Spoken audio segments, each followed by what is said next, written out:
नमस्कार, मैं पंकज चौधरी स्वागत करता हूं अपने यूट्यूब चैनल पे। आज हम लोग देखेंगे भारत की जलवायु के बारे में, ठीक है।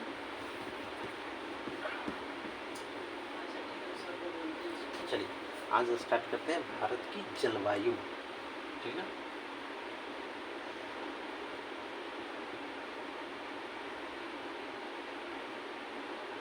ठीक है, चलिए स्टार्ट करते हैं। यहाँ देखेंगे जलवायु आखिर है क्या। आखिर जलवायु या क्लाइमेट, ठीक ना। क्लाइमेट किसे कहते हैं इसको देखेंगे। किसी क्षेत्र में लंबे समय तक, ठीक ना, किसी क्षेत्र में लंबे समय तक, ठीक ना, जो मौसम की स्थिति होती है, जो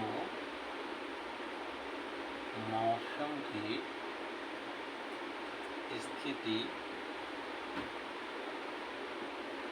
होती है, ठीक ना, उसे जलवायु कहते हैं। उसे क्या कहेंगे?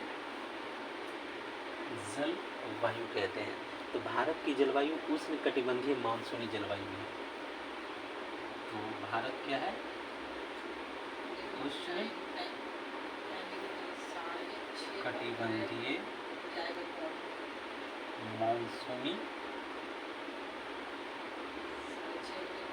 जलवायु क्षेत्र है। इसको समझेंगे बारी बारी से। जलवायु या क्लाइमेट क्या है? किसी क्षेत्र में, यानी मान लीजिए भारत एक क्षेत्र है, ठीक ना।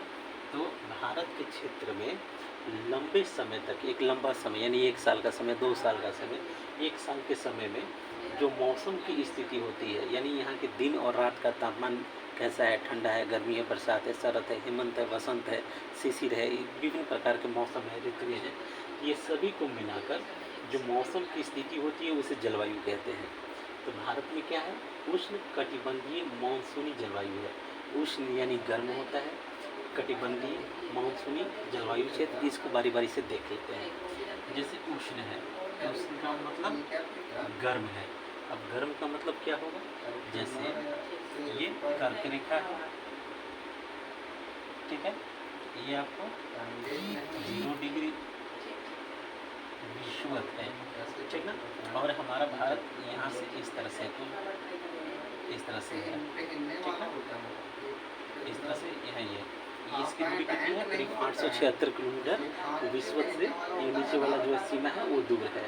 तो इस एरिया में क्या है, आपको उष्ण कटिबंधीय मानसून जलवायु का सबसे आदर्श क्षेत्र पाया जाता है। सबसे आदर्श क्षेत्र है ये, ठीक है। अब यहाँ समझेंगे, ये कटिबंध है, क्या पड़ता है? कटिबंध। और नीचे है आपको मकर रेखा, मकर रेखा। ये पूरा का पूरा क्या है? एक कटिबंध है, ठीक ना, उष्ण कटिबंध है, गर्म है। यहाँ पे जम के, चूँकि विषुवत रेखा है, तो यहाँ सन है, सन की सीधी किरणें पड़ती हैं। तो सीधी किरणें पड़ती हैं तो क्या होता है? पानी गर्म होता है। यहाँ हिंद महासागर है, अरब, ये इधर बंगाल की खाड़ी है, अरब सागर है। तो हिंद महासागर और इधर बंगाल की खाड़ी, अरब सागर, तो यहाँ जमकर गर्मी पड़ती है। गर्मी की वजह से पानी भाप बन कर उड़ते हैं, फिर वो भाप इकट्ठा होते हैं, बादल बनते हैं, और फिर करीब 1 बजे के बाद, 1 से 2 बजे के बाद जमकर यहाँ बारिश होती है, ठीक है। ये चीज़, ये पूरा का पूरा क्या है? उष्ण कटिबंध है। क्या है? इधर भी 23.5 डिग्री और इधर भी 23.5 डिग्री, पूरा का पूरा उष्ण कटिबंध है और एक आदर्श मौसम है, ठीक ना। अब यहाँ पे कटिबंध समझ में आ गया, उष्ण आ गया। अब मानसूनी इस पे चर्चा करते हैं। देखिए मानसून जो है आपका इस तरीके से आता है, ठीक ना। ये पूरा बड़ा मैप पे देखिएगा, ठीक ना, इस तरफ से आता है। और ये विषुवत इक्वेटर लाइन है, विषुवत रेखा है। तो यहाँ एक नियम होता है फेरेल का नियम। कौन सा? फेरेल का नियम। फेरेल के नियम के अनुसार जो पृथ्वी घूम रही है, ठीक ना, पश्चिम से पूर्व दिशा की ओर, ये यहाँ बायां टर्न लेती है और ये सीधे केरल में प्रवेश कर जाती है। इसमें प्रवेश कर जाती है केरल की तरफ। और ये पूरा झमाझम, ये जो मानसूनी जलवायु क्षेत्र है, ये पूरा इस पूरे भारत में जमकर झमाझम बारिश होती है, ठीक है। यहाँ तक उम्मीद है कि क्लियर होगा। चलिए, ये आपको क्लियर है। चलिए आगे चलते हैं, मौसम के बारे में चलते हैं। अगर समझ में नहीं आता है तो वीडियो को पीछे करके एक एक लाइन पे गौर कीजिएगा तो समझ में आ जाएगा। अगला है मौसम।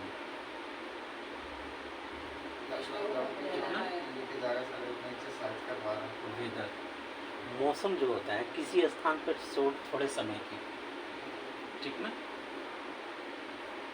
किसी स्थान पर थोड़े समय के लिए, यहाँ थोड़े समय का मतलब हो गया कि एक दिन या एक सप्ताह, एक दिन हो या 7 दिन हो, ठीक ना, थोड़े समय के लिए जो वायुमंडलीय अवस्थाओं को उस क्षेत्र का वायु मंडलीय अवस्थाओं को मौसम कहेंगे, ठीक ना।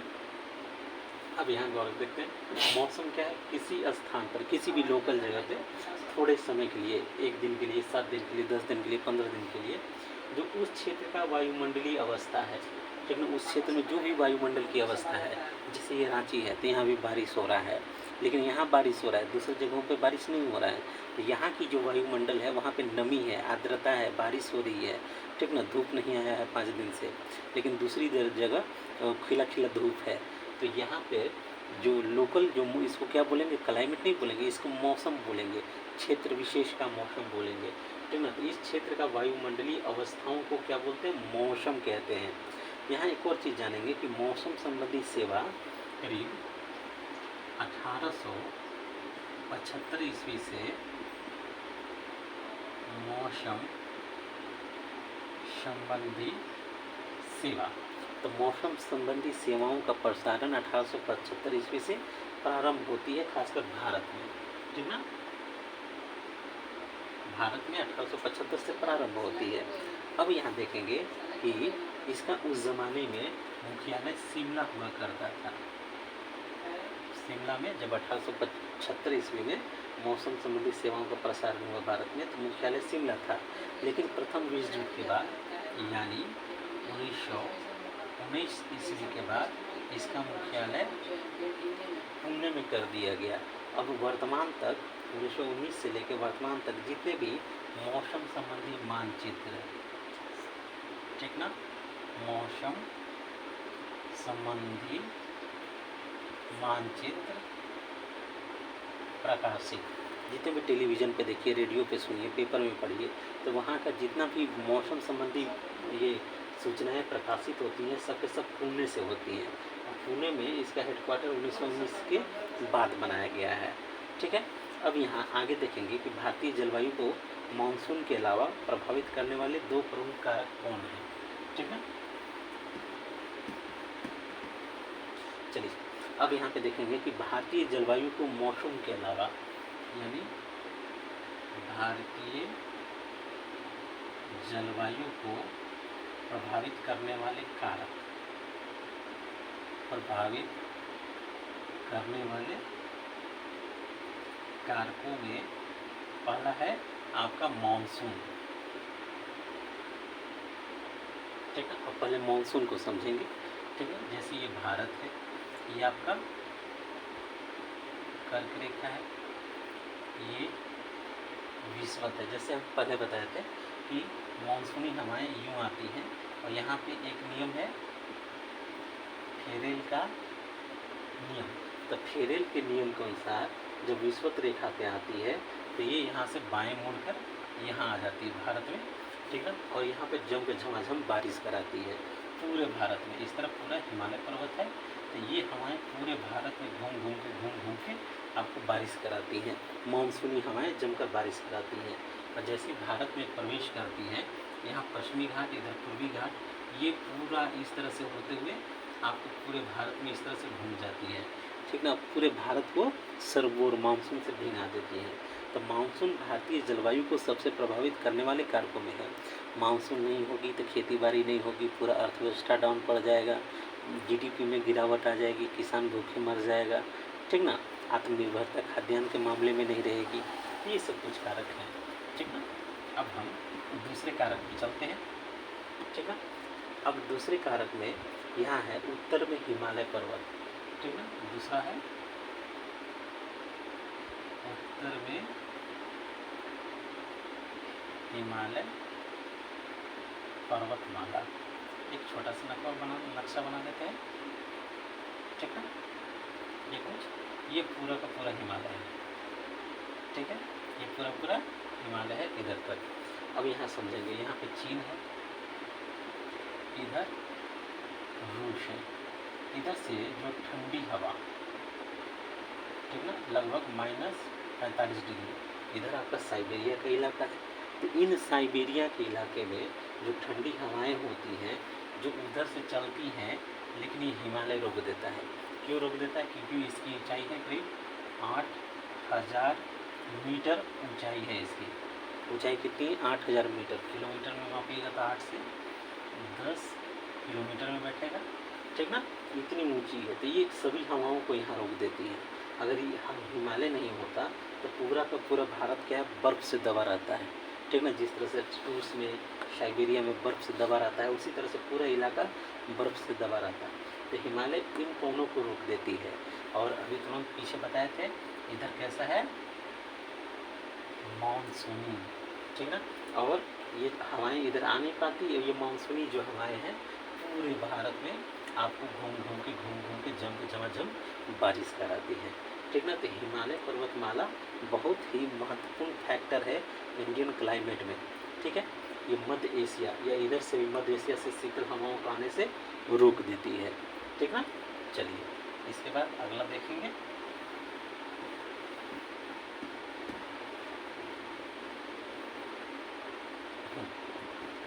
अगला हम लोग देखते हैं, अगला कारक है आपका दक्षिण में हिंद महासागर, ठीक है। दक्षिण में हिंद महासागर, ये आप देखिए इस तरह से ना, ये है आपका हिंद महासागर, ये आपका बंगाल की खाड़ी, ये आपका अरब सागर, ये आपका 0 डिग्री है, ठीक ना। अब इसको समझेंगे कि इसकी उपस्थिति, हिंद महासागर की उपस्थिति, ठीक ना, और भूमध्य रेखा के करीब समीपता, ये भूमध्य रेखा विषुवत रेखा, इसके करीब होना, ठीक ना। उष्ण कटिबंधीय जलवायु अपने आदर्श स्वरूप में पाई जाती है। तो यहाँ क्या पाई जाएगी? उष्ण कटिबंधीय जलवायु अपने आदर्श स्वरूप में पाई जाती है। यहाँ जमकर गर्मी पड़ती है, ठीक है। इधर कर्क रेखा है, ठीक है। तो इस पूरे रीजन में, ठीक है, जमकर गर्मी पड़ती है, और दोपहर 1-2 बजे के बाद जमकर झमाझम बारिश होती है। तो धूप भी खिला खिला सुबह मिल जाता है, और दोपहर के बाद बारिश भी होती है। तो वनस्पतियाँ बहुत तेज़ी से ग्रो करती हैं, ठीक ना। ये भी एक बहुत बड़ा कारण है, ठीक ना। इस एरिए में मानसूनी हवाएँ आती हैं, ठीक ना, ये सारे कारणों में। चलिए अब यहाँ अगला देखेंगे, मानसूनी पवन, ठीक ना। अगला है मानसूनी पवन।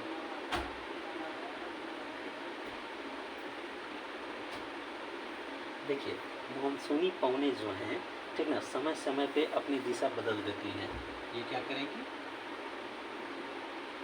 समय समय पर दिशा परिवर्तित करती है, हर बार समय परिवर्तित करती है। इनके परिवर्तन के कारण ही यहाँ पे 4 ऋतु पाई जाती है, ठीक ना। कैसे? 4 ऋतु। कौन कौन सी ऋतु है भाई? तो ये ऋतुओं में शीत ऋतु पहला है, शीत ऋतु, दूसरा है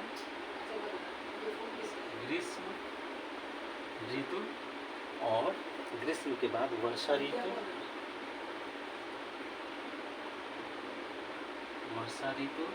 और एक शरद ऋतु, ठीक ना। ये करीब 4 ऋतु ऐसे पाई जाती है। और अगर धर्मशास्त्रों के अनुसार तो हेमंत, बसंत, शिशिर ये भी आ जाते हैं, ठीक ना। चलिए अब हम लोग यहाँ पे देखेंगे बारी बारी से। शीत ऋतु का टाइम 15 दिसंबर से 15 मार्च, ये आपका 15 दिसंबर से 15 मार्च तक का है, ठीक है। 15 दिसंबर, ये 15 मार्च है। ग्रीष्म ऋतु जो है 16 मार्च से 15 जून, 16 मार्च से 15 जून तक का है। और वर्षा ऋतु का जो टाइम है ये आपका 16 जून से 15 सितंबर, 16 जून से 15 सितंबर तक का टाइम है। और शरद ऋतु 16 सितंबर से आपका 14 दिसंबर तक, ठीक है। ये कुल 4 ऋतुएं हैं, इसके बारे में देखेंगे। देखिए, शीत ऋतु 15 दिसंबर से स्टार्ट होती है, दिसंबर से जनवरी, फरवरी, मार्च, 15 मार्च यानी होली के आसपास तक शीत ऋतु रहती है। शीत यानी ठंडा, ठंडे का दिन। ग्रीष्म ऋतु यानी गर्मी का दिन 16 मार्च से लेके मार्च से अप्रैल, मई, जून, 15 जून तक रहती है। फिर उसके बाद मानसून आ जाती है, बारिश होती है। तो वर्षा ऋतु या मानसूनी जो है ये 16 जून से लेकर 15 सितंबर, आज 15 सितंबर है तो यानी आज के बाद बारिश होने की दूर दूर तक संभावना नहीं है। तो ये वर्षा ऋतु आपकी गई। और शरद ऋतु 16 सितंबर से लेकर 14 दिसंबर तक आपको शरद ऋतु यानी हल्का हल्का ठंड इस मौसम में पड़ेगा। ये कुछ मानसूनी पवनों के द्वारा जो समय समय पर दिशा परिवर्तित होती है उसके अनुसार 4 है: शीत ऋतु, ग्रीष्म ऋतु, वर्षा ऋतु, शरद ऋतु, ठीक ना। चलिए अब आगे हम लोग देखेंगे।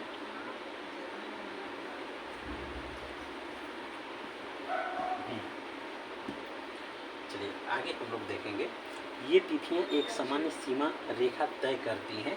मानसून पवनों के आगमन और प्रत्यावर्तन में होने वाले विलंब इनको पर्याप्त रूप से प्रभावित करता है। ये जितने भी डेट थे इसमें थोड़ा 19-20 हो सकता है, 10-15-20 दिन का लेट हो सकता है, ठीक ना। आज ग्लोबल वार्मिंग का टाइम चल रहा है, ठीक ना। चलिए अब हम देखेंगे कि उत्तरी भारत के मैदानी भागों में, ठीक ना, यहाँ पे उत्तरी भारत के मैदानी भागों में, ठीक ना, आपको शीत ऋतु में, ऋतु कौन सा है, शीत ऋतु में जो बारिश होती है, जो शीत ऋतु में बारिश होती है उत्तरी भारत में मैदानी भागों में ठंडे के दिनों में, उसका कारण है पश्चिमी विक्षोभ। उसका कारण है पश्चिमी विक्षोभ या जेट स्ट्रीम, ये कारण है। अब इसको समझेंगे। इसको राजस्थान में मावड़ बोलते हैं। इसको राजस्थान में क्या बोलते हैं, मावट। अब इसको समझेंगे। उत्तरी भारत के मैदानी भागों में, ठीक ना, यानी पूरा आपका ये राजस्थान से लेकर पूरा पंजाब तक, पंजाब से लेकर बिहार, झारखंड और पश्चिम बंगाल तक, तो उत्तरी भारत के मैदानी भागों में जो ठंडे के मौसम में जो बारिश होती है, अब बारिश होने के बाद ठंड बहुत ज़्यादा बढ़ जाती है, याद रखिएगा। तो ये इसका कारण है पश्चिमी विक्षोभ या जेट स्ट्रीम, ठीक ना। कि क्या कारण है, पश्चिमी विक्षोभ और जेट स्ट्रीम, और इसी को राजस्थान में मावड़ बोलते हैं। अब हम लोग समझेंगे कि आखिर ये पश्चिमी विक्षोभ उत्पन्न कहाँ से होती है, वो आती कैसे है, ठीक ना। चलिए अब हम लोग देखेंगे पश्चिमी विक्षोभ। पश्चिमी विक्षोभ या वेस्टर्न साइक्लोन, ठीक है, ठंड के दिनों में अक्सर आती है। अब मान लीजिए भारत यहाँ है, हमारा प्यारा भारत यहाँ है, यहाँ पाकिस्तान है, इधर अफगानिस्तान है, ईरान है, इधर आपको टर्की वर्की, ये भूमध्य सागर है, भूमध्य सागर है, इधर रूस है, इधर यूरोप है, ठीक ना, ठीक है। ये यूरोप है, इधर रूस है, ये भूमध्य सागर हो गया, ईरान है, अफगानिस्तान है, पाकिस्तान है, ये भारत है। तो वेस्टर्न यानी पश्चिमी, पश्चिम इधर है, और विक्षोभ यानी डिस्टर्बेंस, ठीक ना। यहाँ साइक्लोन की जगह डिस्टर्बेंस लिखेंगे तो ज़्यादा अच्छा रहेगा। डिस्टर्बेंस, ठीक है ना, वेस्टर्न डिस्टर्बेंस बोला जाता है, पश्चिमी विक्षोभ। ये यूरोप से जो इस मौसम में ठंडी ठंडी हवाएं चल रही हैं, ठीक ना, और ये रसिया से, ठीक ना, ये होता है कि भूमध्य सागर पार कर जाती है, और पार करके ईरान पार, अफगानिस्तान पार, पाकिस्तान पार, और भारत में प्रवेश कर जाती है, और यही है आपका पश्चिमी विक्षोभ। ये क्या है? पश्चिमी विक्षोभ है। इसके कारण भारत में क्या होगी? ठंड बढ़ जाती है, खूब बारिश होती है, खूब वर्षा होगी, ठीक ना, और ठंडे मौसम में और ज़्यादा चिल्ड हो जाता है, पहाड़ों पे बर्फ़ गिरने लग जाते हैं, जैसे ही जम्मू कश्मीर में और क्या बोलते हैं हिमाचल में और उत्तराखंड में बर्फ़ गिरना चालू हो गए, तो समझिए कि 24 से 36 घंटा में इधर आपका बिहार, झारखंड, उत्तर प्रदेश ये सब धीरे धीरे पहुंचना चालू हो जाता है, ठीक है। तो ये आपका रहा पश्चिमी विक्षोभ। अब यहाँ और आगे देखते हैं, अन्य दूसरे प्रश्नों पे देखते हैं, दूसरा टॉपिक देखते हैं। चलिए, अगला है कि जाड़े के दिनों में जनवरी फरवरी महीने में तमिलनाडु के तटों, ठीक ना, पर या कोरोमंडल तट पर वर्षा लौटती हुई मानसून या उत्तर पूर्वी मानसून से होती है। अब यहाँ समझेंगे लौटती हुई मानसून, लौटती हुई मानसून, या फिर इसको बोलते हैं उत्तर पूर्वी मानसून, उत्तर पूर्वी मानसून, ये दोनों एक ही है, इतना समझ लीजिएगा। ये लौटती हुई मानसून, यानी जो मानसून इधर से गुजरी है और हिमालय से टकराई है घूम घूम के, वो वापस लौटती है, तो यहाँ तमिलनाडु में बारिश होती है। तमिलनाडु में क्या होती है? बारिश होती है। और इस बारिश में जो इधर से एक लाइन इधर गया है और ये इधर घूम के वापस ऐसे आती है, यानी नॉर्थ ईस्ट पूरा चक्कर काट के, तो इसे बोलते हैं उत्तर पूर्व, यानी नॉर्थ ईस्ट, यानी बंगाल की खाड़ी से भी तो इधर गई है हवाएं, तो बंगाल की खाड़ी और ये दोनों मिल हुआ और वापस ये लौटते हुए मानसून अंतिम में तमिलनाडु में बारिश कराती हैं, ठीक ना, ये चीज़ें। चलिए अब इसके बारे में देखेंगे। तो ये जाड़े के दिनों में, यानी जनवरी फरवरी में, जाड़े के दिनों में, ठीक ना, यानी जनवरी फरवरी महीने में, जनवरी फरवरी महीने में होता क्या है कि तमिलनाडु को तटों पर, ये तमिलनाडु या फिर कोरोमंडल तट, अब यहाँ हम लोग समझेंगे कोरोमंडल तट क्या है, ठीक ना। ये जो इलाका है ये है हमारा कोरोमंडल तट, तो ये तमिलनाडु वाला इलाका हो गया। तो इन तटों पे जो बारिश होती है ये लौटती हुई मानसून या उत्तर पूर्वी मानसून, यानी जो नॉर्थ ईस्ट गारो खासी जयंतिया की पहाड़ियों से होते हुए पूरा मिजोरम मेघालय वाले से होते हुए, ठीक ना, ये जो आ रही है ये आपको यहाँ पे बारिश कराती है, ठीक ना। अब यहाँ आगे देखेंगे इसी में, ठीक है। चलिए अब हम इसमें आगे समझेंगे कि आज यहीं तक, ठीक ना, अगले वाले में या फिर यहाँ तक कंप्लीट कर देते हैं, ठीक ना। ग्रीष्म ऋतु में असम तथा पश्चिम बंगाल राज्यों में तीव्र आर्द्र हवाएं चलने लगती हैं। अब यहाँ गर्मी आज स्टार्ट, चलिए इसको अगले पॉइंट में कर देंगे, अगले वीडियो में कर देंगे। Thank you.